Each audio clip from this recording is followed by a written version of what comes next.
things we know.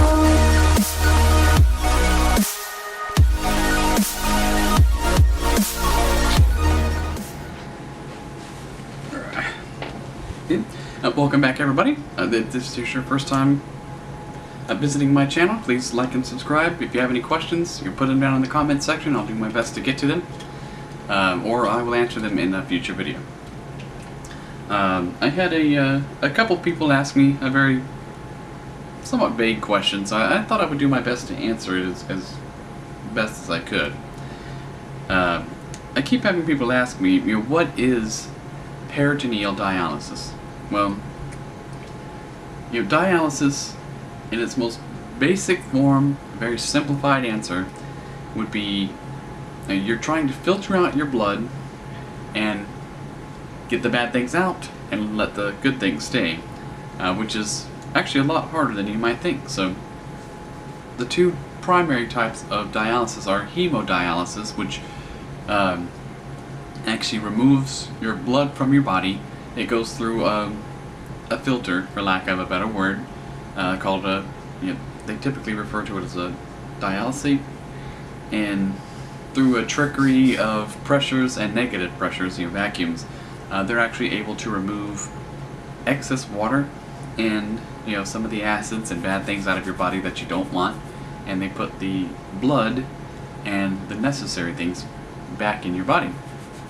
Well, again, that is a very simplified version, but that's the general idea. Is they take your blood out, they filter it, get rid of the bad things, and put the good things back in your body, assuming everything works the way it's supposed to. With peritoneal dialysis, it's a chemical reaction. It's a very similar concept. You want to get the bad things out and leave the good things behind.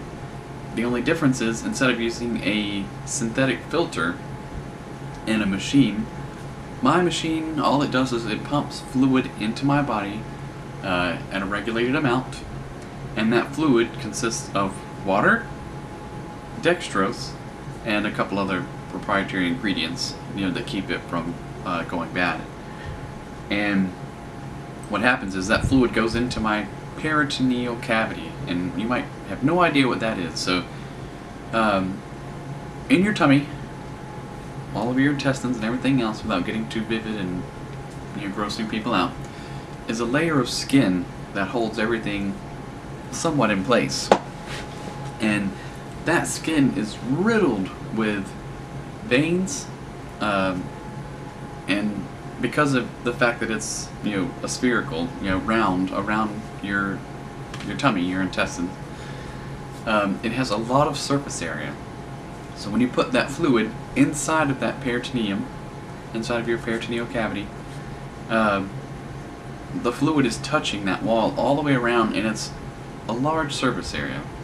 And what happens is, while your blood circulates through that wall, the attraction from the dextrose to some of the good and bad, because you do lose some good things in the process, but that can't be helped.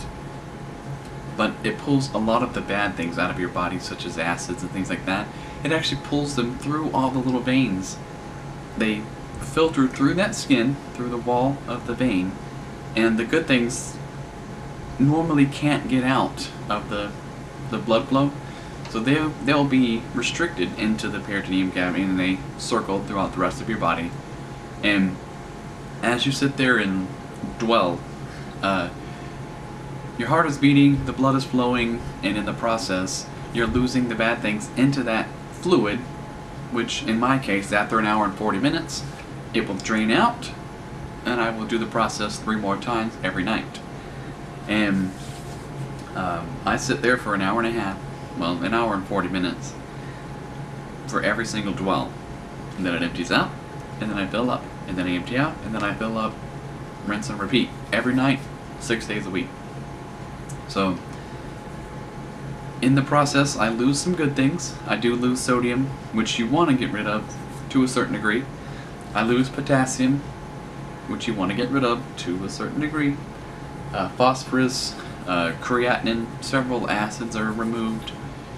So essentially what happens is your tummy fills up, the chemical attraction from the sugar, the dextrose, attracts some of the bad things that you don't want in your body. The fluid is then removed and takes all those bad things with it, and you feel better the next day.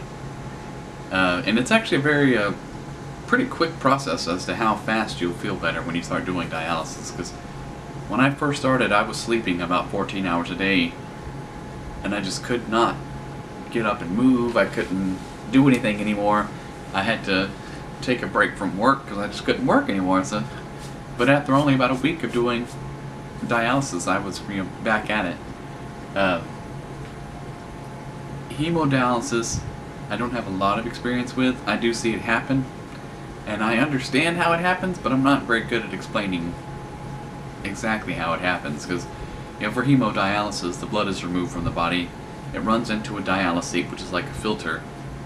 Some things can go through, some things can't. They use a negative pressure, which attracts water and encourages water to precipitate, for lack of a better word, and it allows them to remove fluid from your body, which is typically referred to as an ultrafiltration. So my machine also says ultrafiltration on it, and that's simply how much extra did I get off. On average, I get about 500 milliliters, so about half a liter of extra fluid off every day. When I use 2.5% versus the 1.5%, I will lose anywhere from 1 to 1.5, 1.8 liters, so I will almost lose 2 liters of water in an 8-hour period if I use a higher concentration of dextrose. I hope that that's somewhat of a decent explanation. Again, if you have any questions, put them in the comments and I will try to answer them. I'm not a doctor, not a nurse. Like I said, all of my certifications, everything that I have is all in information technology.